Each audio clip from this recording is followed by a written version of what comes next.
మహాగణుడును రక్షకుడైన యేసుక్రీస్తు అతి పరిశుద్ధమైన నామంలో లైఫ్ చర్చ్ వైజాగ్ నుండి మీకు శుభములు. మీరంతా క్షేమమని, మీ క్షేమం కొరకై నిత్యము ప్రార్థిస్తూ ఉన్నాం.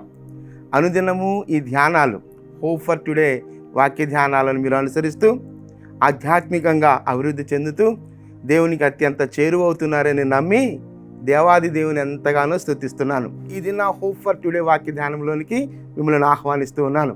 దావీదు రచించిన కీర్తన 30వ కీర్తన 5వ వచనంలో ఆ 2వ భాగాన్ని నేను చదువుతున్నాను. సాయంకాలమున ఏడ్పు వచ్చి రాత్రి ఉండినను ఉదయమున సంతోషము కలుగును. సాయంకాలమున ఏడ్పు వచ్చి రాత్రి ఉండినను ఉదయమున సంతోషము కలుగును అంటున్నాడు దావీదు. అది దావీదు యొక్క జీవిత అనుభవం.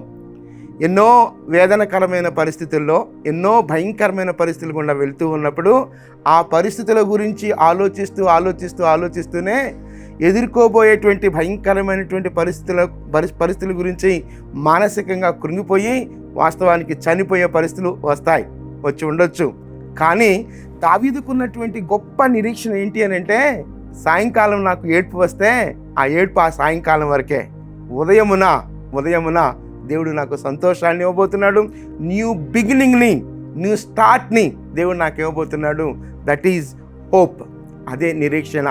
సాయంకాలలో లేకపోతే సాయంకాల సమయాలు, లేకపోతే ఆ గతించిన సమయాలు మనకు బాధను మిగిల్చి ఉండొచ్చు, చేదు అనుభవాలు మిగిల్చి ఉండొచ్చు, బిట్టర్ ఎక్స్పీరియన్సెస్ ఉండవచ్చు. కానీ ఆ బిట్టర్ ఎక్స్పీరియన్సెస్లోనే ఉండిపోకుండా ఇదిగో నీకు మరొక ఉదయం ఉంది, మరొక నూతన బిగినింగ్ ఉంది, మరొక నూతన న్యూ స్టార్ట్ ఉంది అనేటువంటి ఆలోచన ఇక్కడ మనకు స్ఫురిస్తూ ఉంది. కాబట్టి ఆ మాటలు ఆలోచిస్తున్నప్పుడు మన జీవితాలలో కూడా బాధలు, వేదనలు ఉన్నప్పుడు ఆ వేదనల గురించే ఆలోచిస్తూ ఆ బాధలతోనే బందీ అయిపోయి భవిష్యత్తుని అంధకారంగా చేసుకునేటువంటి పరిస్థితులు లేకపోలేదు.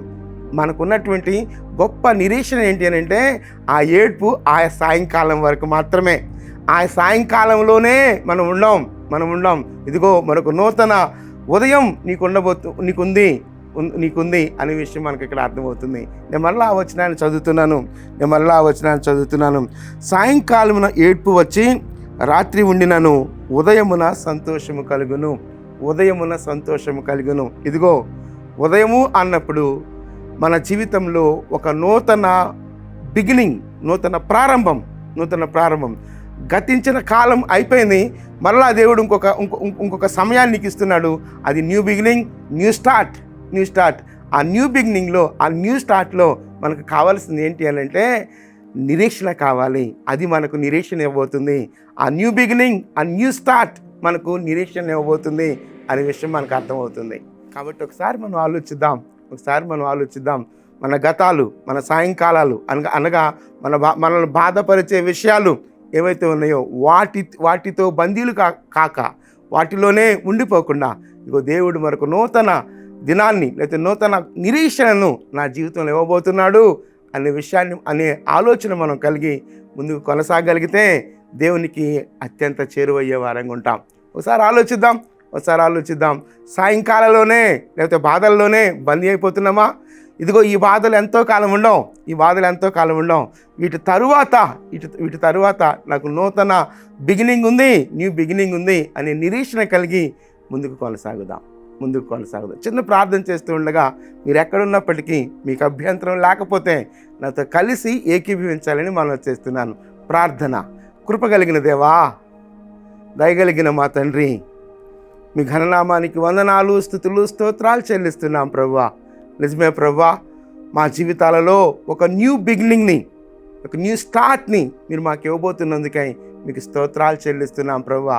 సాయంకాలంలోనే అనగా బాధల్లోనే మేము బందీలము కాకుండా, ఆ బాధల చేతే పట్టబడి ఉండిపోయే వారం కాకుండా ప్రభువా, నూతనమైనటువంటి నిరీక్షణ మాకిస్తూ మమ్మల్ని నడిపిస్తున్న దేవుడు ఉన్నందుకై మీకు స్తోత్రాలు చెల్లిస్తున్నాం ప్రభువా. ఇదిగో దావీదు తన జీవితంలో అనేక పర్యాయాలు అనేక రీతిలుగా ఎంతో బాధను అనుభవించినప్పటికీ ప్రభువా, తను మీ పట్ల నిలిపినటువంటి గురి, నిరీక్షణను బట్టి తన జీవితంలో ఉన్నత శిఖరాలను అధిరోహించగలిగాడు ప్రభువా.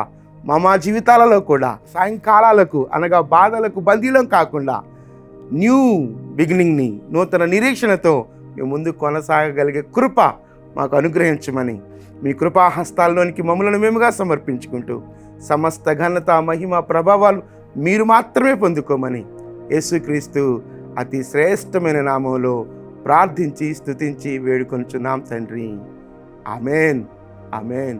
ప్రభు కృప నిత్యము మనకు తోడయుండునుగాక. ఆమెన్.